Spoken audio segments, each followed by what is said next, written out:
We're going to be deconstructing those immigration figures which have just landed. 670,000 in a year. But first of all, before that, a sad story overnight. 2 migrants have died attempting to cross the channel in a small boat yesterday, while 60 asylum seekers were crammed onto this boat. 57 others were rescued by boat and taken back to France, and another was airlifted to safety. Let's go now to Ray Addison, who is in Dover. Ray, what more details do we know? And what's the very latest down there? Yeah, good morning to you both. Well, the latest is that we know that a new attempt is currently being made. There's one small boat around about 1 kilometre from the French coast in the water, and that looks like it's struggling with the choppy conditions, and is actually looks like it's going to be heading back to the French coastline. What we understand about this fatality incident yesterday is that around about midday yesterday, several small boats attempted to make their way from the French coastline to the UK across the Channel. However, the majority were stopped by French border patrol officers. One, however, did manage to make it into the water. A number of sightings were shortly after made and reported to French authorities of people being in the water from that vessel and struggling. It's understood there was around 60 people crammed into one small boat.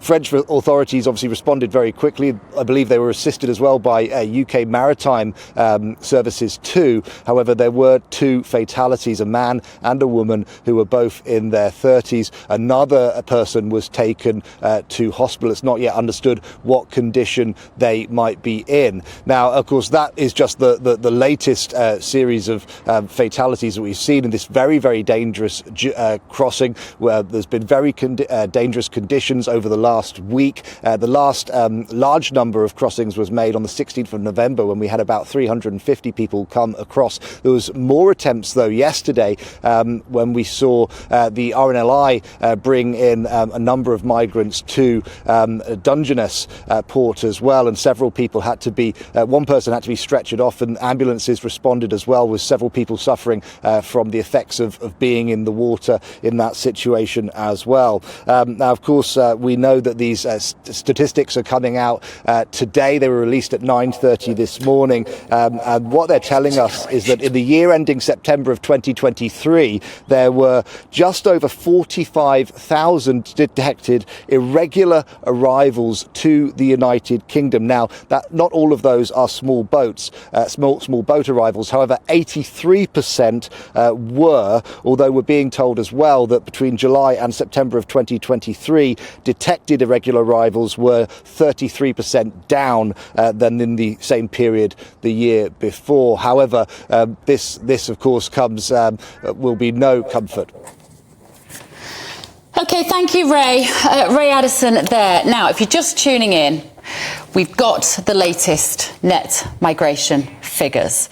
They are 672,000 in the year to June 2023, up from 607,000 in the previous 12 months, but below a revised record figure of 745,000 in the year to December 2022. This is according to the Office of National Statistics. Just let that figure sink in. 670,000 people in a year. That is a British city in 12 months. So it always gets us thinking, what would the ideal number be for net migration? What do you think?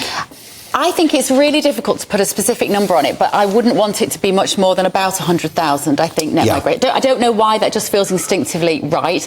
But when do we see it? We see it when we go to the GP. We see it when we take a kid to A&E and the queue is out of the door. That's when I always am struck by We have traffic on the roads.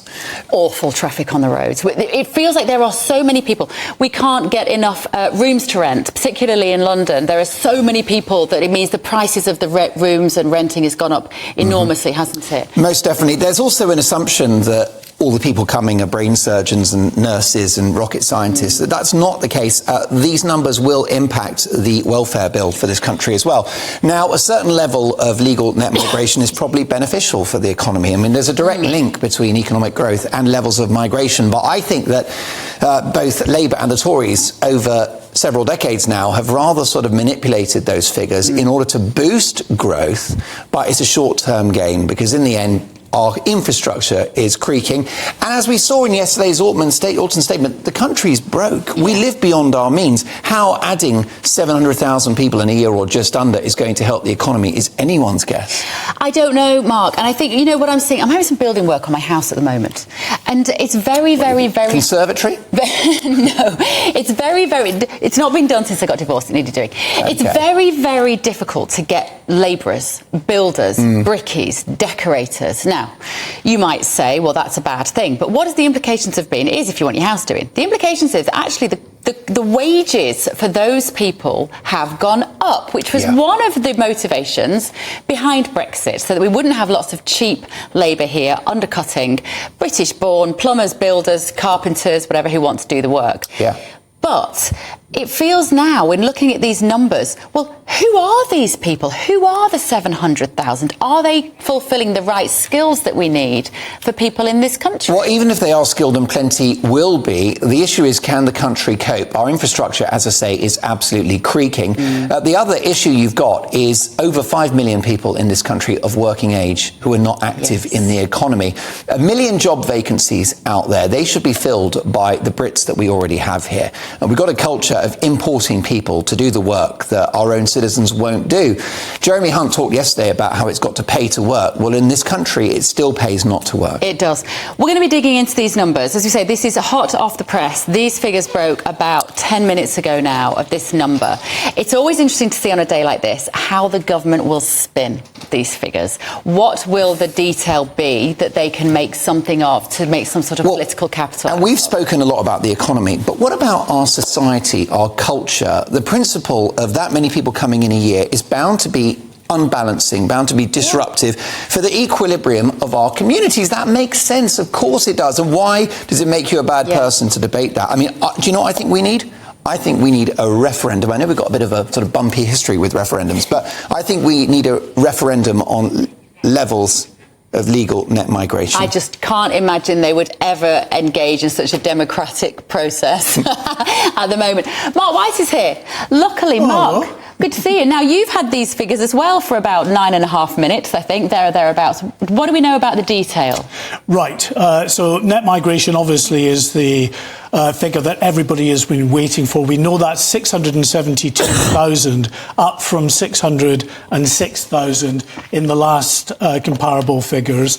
Less than what the ONS was estimating it would be, but still, it's a record figure. Boiling that down, it means that 1.2 million people came into the UK, 508,000 left. Now, when we look at the figures for who is coming in, what they might be doing, work visas, 322,000 work visas were issued, but these also include dependents. We need to just boil it down a bit more to find out how many dependents. We've not found out yet, but I can tell you with student visas, they're at 378,000 student visas. Now that's up from 320,000 student visas in the last set of figures. And there we do have the number for dependents. So of those 378,000, there were 96,000 dependents. So a very significant chunk of people just attached to those students that have come in. 58,000 was the previous figure, so that's gone up to 96,000. The government is trying to ensure that that particular loophole is tightened up and that there is a set limit on the number of dependents that students can bring with them. Humanitarian routes, well, remember the last time we spoke an awful lot about what was happening with those coming across from Ukraine and Hong Kong and Afghanistan. Well, that this time has gone down. It was 157,000, the last set of figures. It's now gone down to 83,000. Still quite a number, many of them coming from the likes of Ukraine. And probably that's the least contentious stat, wouldn't you say, Sarah Vine? 83,000 people genuinely fleeing war, fleeing for their lives. That's the point about our country. We're very tolerant and welcoming to people who face possible death or bad treatment. But what about those other figures? You know, skilled workers and students make up the bulk of it. Do we need those people? Well, I mean, the thing is, I don't think anyone objects to people coming who, you know, from places like Ukraine and don't genuinely need our help, that's completely fine. Most people are okay with that. The figures on the student dependence the student visa dependence is quite interesting because, why do they need those? Why do they need to bring their dependents? It's not, my son's at university. I don't go and live with him in Cardiff. Although I'm sure he'd love it. He would love it because he'd get his washing done. Well, that's it. But You can keep an eye on him, but it's not necessarily a sort of... I think the thing that most people will think is that most people don't mind migration. It's just if they actually contribute and if they're paying taxes and if they're contributing to the economy. But of course the problem is a lot of these people are not. They're going to be actually placing a burden on us. It's nice that so many people want to come to the UK. It's a good sign for us. It means that we are still, very much a destination country for a lot of people. I think that maybe the student visa thing has something to do with the fact that universities are touting their courses so enthusiastically with foreign students because they get so much more money. So that could be a mature student coming over here and therefore bringing their wife and children. Yes, exactly. Which makes you wonder whether they're genuinely here because they want to study or because it's an excuse to... They're probably doing PhDs or whatever, but that's fine. And if they are doing PhDs, they're probably going to be quite useful people to have around. But the other issue is, why have we got all these, Brits sitting around at home doing nothing, and why are we importing people to do the work that they should be doing? That's the big issue, I think. What else do we know, Mark? It's a worry. So we can talk about asylum. Now, these are slightly different to the breakdown that we'll get from the Home Office. Just to complicate it, as if the Office for National Statistics is not impenetrable enough, we also get figures coming out from the Home Office that give a breakdown on the asylum system. Do the Home Office and the ONS release these statistics on the same day? They do, yes. And they are complementary but can be contradictory. You put it very well. They are very confusing when you're initially just trying to inwardly digest them. But in terms of asylum, 90,000, according to the ONS, came into the country on asylum visas, so came in as part of an asylum claim. And remind me what period of time we're talking about again, Mark? We're talking the year to June this year. Right, June 2023. Nice. Now, that compares to 75,000 previously, so that's gone up as well. Now, what we'll get from the Home Office in terms of their figures is always quite interesting as well. We know in terms of those coming across illegally in small boats, for instance, that it's pushing 28,000 now. What we don't know and what we should get an idea of is kind of breakdown of what countries are representative in those small boats. So, for instance, Albania was down in the last set of figures about 90%. And the government says that is due in no small part to the agreement that they've got with Albania to quickly return people to that country. But we'll see. I've been told actually from sources on the other side of the channel that all that's happening with the Albanians is they're not coming on the small boats anymore. They're coming, they're being smuggled in lorries from Poland and the like. So Albania's not a war zone, though. It's not a war zone, no. Here? And lots of people go there on holiday and have a lovely time. Yeah, exactly. Sarah, your experience of being close to government for many years, do you feel that there is a will? Or is it just that it doesn't go down very well with the dinner party this kind of chat, does it? It's a very difficult thing to frame well for governments because... Tony Blair had a sort of open door policy, largely because he thought if he let lots of people in, they'd all vote Labour, and then that would mean that he'd never get voted out of power. I mean, being honest, that was what that policy basically was. And so subsequently, anyone who tries to sort of talk about migration, people like Nigel Farage, who, you were saying earlier on, is on I'm a Celebrity and has been shouted at for trying to have a conversation about migration. It just gets framed as, oh, you're just a racist, you're just not a very nice person, you hate foreigners. And that's not true. The thing is that, a lot of people voted for Brexit because they wanted to be able to control levels of migration. And it's not as though, we're not saying, no, you can't all come here.